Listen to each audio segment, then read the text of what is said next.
hiduplah seorang raja bernama Abimanyu. Ia dikenal sebagai raja yang baik hati dan gemar membantu rakyat di desa. Suatu hari, ketika Abimanyu sedang beristirahat di hutan, ia tak sengaja bertemu dengan seorang wanita di desa yang sangat cantik bernama Laila. Pertemuan itu membuat hati sang raja bergetar untuk pertama kalinya.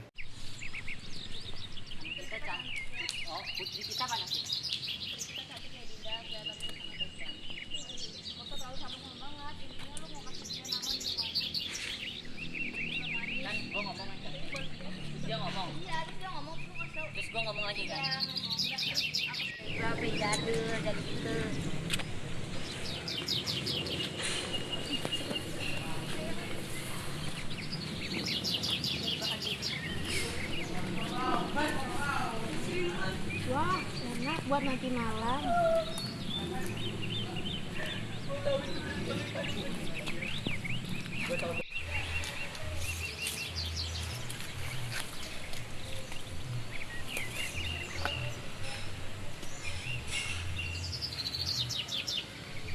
Ada siapa di sana? Tuan, apakah kau ingin buah persik ini? Terima kasih Nona. Apakah saya boleh mengenal nama Nona yang berbaik hati ini? Boleh, nama saya Laila. Siapa Lama setelah nama perkenalan tuan? itu, Abimanyu. memberanikan diri datang ke desa untuk menemui Laila dan melamarnya. Tuan, ada gerangan apa Tuan kesini? Maksud saya datang ke rumah Nona. Saya ingin menyampaikan sesuatu. Izinkan saya melamar Nona. Baiklah Tuan. Syukurlah. Tahun demi tahun berlalu. Hubungan keduanya tetap hangat seperti saat pertama kali mereka bertemu. Abimanyu menjadi suami yang penyayang dan Laila pun menjadi istri yang selalu tampak setia. Namun, tanpa sepengetahuan Raja Abimanyu, Laila ternyata menjalin hubungan terlarang dengan seorang pria di luar desa. Hatinya terbelah antara cinta masa lalu dan kehidupan sebagai pemaisuri di kerajaan. Suatu hari, Laila menulis sepucuk surat yang berisi penyesalan dan permintaan maaf. Ia mengakui bahwa dirinya tak lagi bisa hidup bersama sang raja dan harus pergi bersama laki-laki lain yang selama ini ia cintai. Aku harus mengirimkan surat ini ke Tuan Abimanyu. Keesokan harinya di kerajaan, Selir, sini kemari. Kirimkan ini ke Tuan. Baik Ratu, untuk apa surat ini? Ribet banget kamu, ikut campur aja kamu. Antarkan sekarang. Baik Ratu.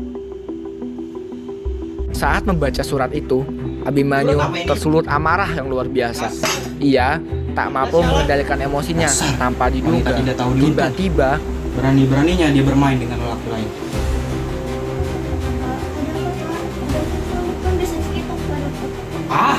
Tidak usah banyak ngomong kau. sejak kejadian itu, Abimanyu yang dulu dikenal sebagai raja berhati mulia telah menghilang. Ia berubah menjadi tiran keji yang memaksakan pernikahannya dengan gadis-gadis muda di desa hanya untuk menghabisi mereka keesokan harinya.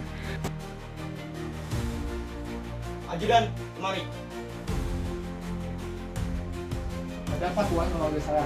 Bawakan wanita sialan itu ke hadapan. Memang jika wanita itu sudah saya temukan, ingin tuan apakan? Akan kubunuh dia. Abimanyu yang dulu dikenal sebagai raja berhati mulia telah menghilang. Ia memaksakan pernikahannya dengan gadis-gadis muda di desa hanya untuk menghabisi mereka keesokan harinya. Suatu sore di istana, saat sang raja tengah berbincang dengan salah satu pengawal, tiba-tiba terdengar sebuah melodi yang sangat indah. Suaranya merambat lembut di udara, tak jelas dari mana asalnya. Sekarang ada wanita tercantik yang bekerja di kerajaan kita.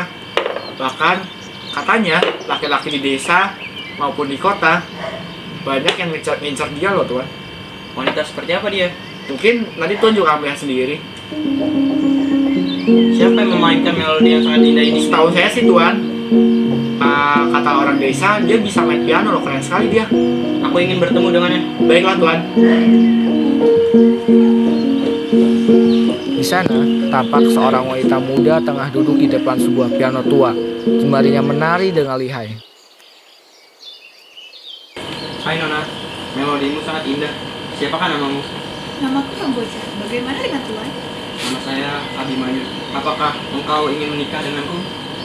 Baiklah, tapi aku memiliki satu syarat. Apa itu?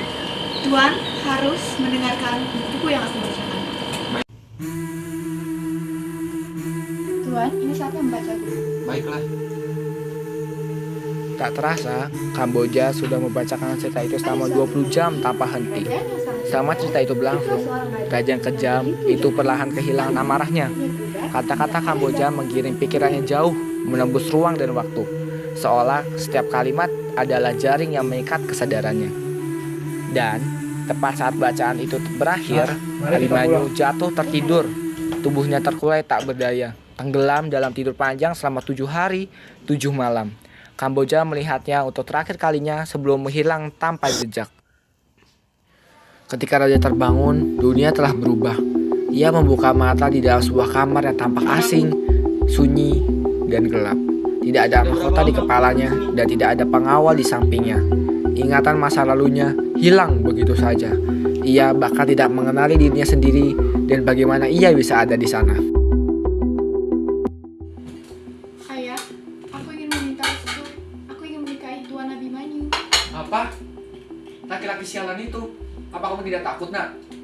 Leila, teman kamu, sudah meninggal, dibunuh olehnya. Kamu harus hati-hati, nak. Kalau raja itu ada raja yang sangat berbahaya. Aku tahu, Ayah. Tetapi aku tidak ingin ada lagi korban yang berjatuhan di desa ini. Aku ingin mengubahnya, Ayah. Memang kamu ingin merubah dengan apa? Kita kan mempunyai buku magis yang turun-temurun diberikan oleh nenek moyang. Aku ingin menggunakan kekuatan itu. Kamu harus tahu ya, nak.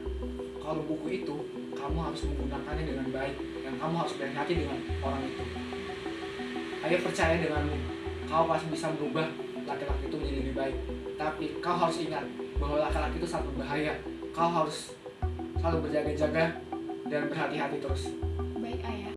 Sementara itu, jauh dari istana, Kamboja melangkah menuju takdir lain yang hanya ia sendiri yang tahu. Ia meninggalkan kerajaan dalam keadaan sepi bersama ayahnya, tetapi meninggalkan harapan bahwa kegelapan yang pernah menguasai Abimanyu mungkin tidak akan pernah kembali dan jangan pernah kembali lagi.